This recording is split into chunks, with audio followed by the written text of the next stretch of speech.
या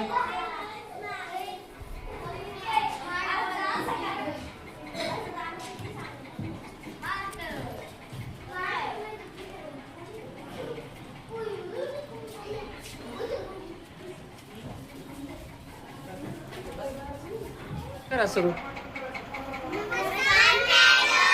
नमस्कार. आज आम्ही तुमची मुलाखत घेण्यासाठी आलो आहोत. वेलकम. ठीक आहे. मॅडम तुमचं नाव काय? माझे पूर्ण नाव श्रीमती भूपे वृंदावनी नारायण आहे. मॅडम तुम्ही कुठे राहतात? मी बीडला अंकुश नगर येथे राहते. मॅडम तुमचे शिक्षण किती झाले? माझे शिक्षण मी SSC आहे आणि नंतर D.Ed केलं आणि नंतर ग्रॅज्युएशन पूर्ण केलं.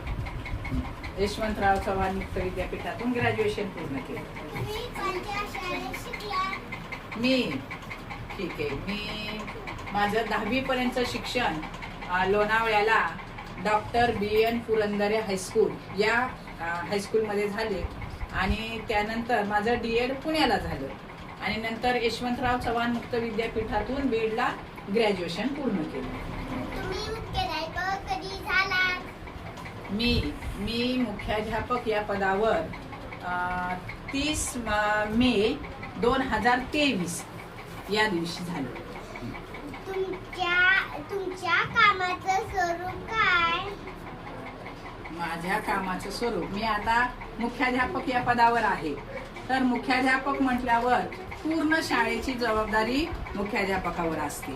त्याच्यानंतर मुलांना म्हणजे शाळेमध्ये सर्व आपल्या शाळेचे सर्व अभिलेखे अद्ययावत ठेवणे, ऑफिस जी माहिती मागवत ती माहिती ऑफिसला देणे, त्याच्यानंतर गावामध्ये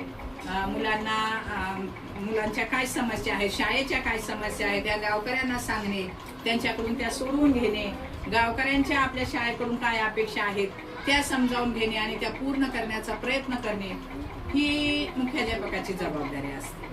तुमच्या कामातून तुम्ही मुलांना कशी मदत करतात?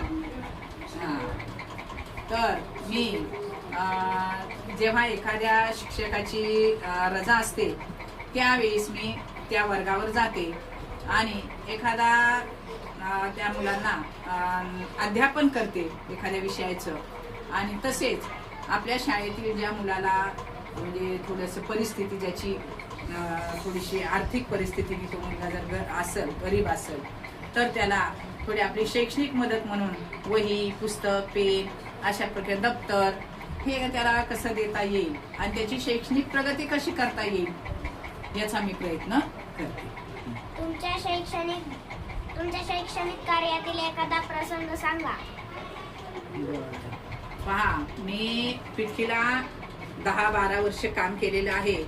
पिठी हे पाटोदा तालुक्यातील गाव आहे आणि त्या ठिकाणी असंच माझ्याकडं पहिली ते मी वर्ग घेतला पहिलीचा आणि तो 4थी पर्यंत नेला.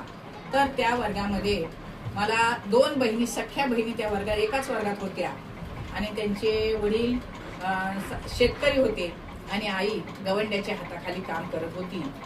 पण मुली फार हुशार होत्या पण परिस्थिती थोडीशी त्यांची म्हणजे जरा आर्थिक परिस्थिती त्यांची बरोबर नव्हती आणि शिक्षणाला पैसा कमी पडायचा म्हणून त्यांना मी दोघींना पण वही, पेन, पुस्तकं तर शाळेतून मिळत होते पण वह्या पुरवल्या, पेन पुरवले, त्यांना दप्तर दोघींना पुरवले, त्यांचे चांगल्या प्रकारे त्यांना अध्यापन केलं आणि याचा परिणाम म्हणून त्या मुळातच हुशार होत्या पण मी आणखीन त्यांना मार्गदर्शन केलं आणि ह्याचा परिणाम वरून त्या 2 बहिणींपैकी एक त्यांची मोठी बहीण त्याची एक स्कॉलरशिप धारक झाली 4थीला आणि तिला 7वीला जाऊस तर स्कॉलरशिप मिळाली.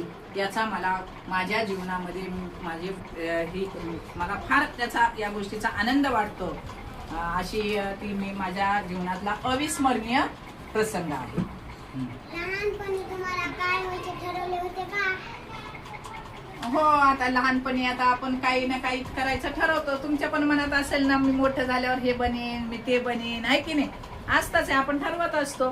तसंही मला पण लहानपणी की नाही अशी शिक्षक व्हायची इच्छा नव्हती. मी त्यावेळेस ठरवलं होतं नर्स बनायचं होतं मला. नर्स बनून मला काय करायचे होते, लोकांची सेवा करायची होती.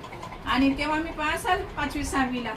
आणि तो नर्स हा का म्हणजे कशासाठी बनायचा, तर ते त्या नर्सचा जो पोशाख असतो, त्यांचा ड्रेस असतो पांढरा, तो मला फार आवडायचा आणि म्हणून मला नर्स व्हावंसं वाटत होतं. पण नंतर जसे जसे मी मोठी होत गेले, 10वीला गेले आणि नंतर मला शिक्षणाचं पण महत्त्व कळालं आणि मग माझा DED ला नंबर लागला आणि मग मी शिक्षिका झाले. आणि याही क्षेत्रामध्ये मी फार समाधानी आहे की जेणेकरून मला तुमच्यासारख्या लहान मुलांना शिकवायची संधी मिळाली आणि या देशाची नवीन पिढी घडवण्याचं काम माझ्या हातून होते, याचा मला खूप आनंद आहे.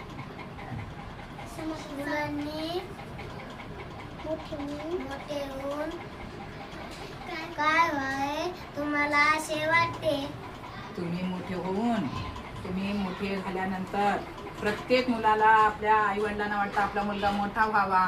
तो नुसत्या शरीरानेच मोठा होऊ नाही, तर तो बुद्धीने मोठा व्हावा, त्या संस्काराने मोठा व्हावा. तर तुम्ही जीवनामध्ये खूप मोठे व्हा, पुढं जा, खूप शिका, निर्व्यसनी राहा आणि प्रत्येकाला मोठा अधिकारी नाही होता आलं तरी आपल्या देशाचे चांगले सुजाण नागरिक बना. आपल्या देशाची सेवा करा, आई वडिलांची सेवा करा, गावाची सेवा करा. हे मी तुम्हाला सांगेन.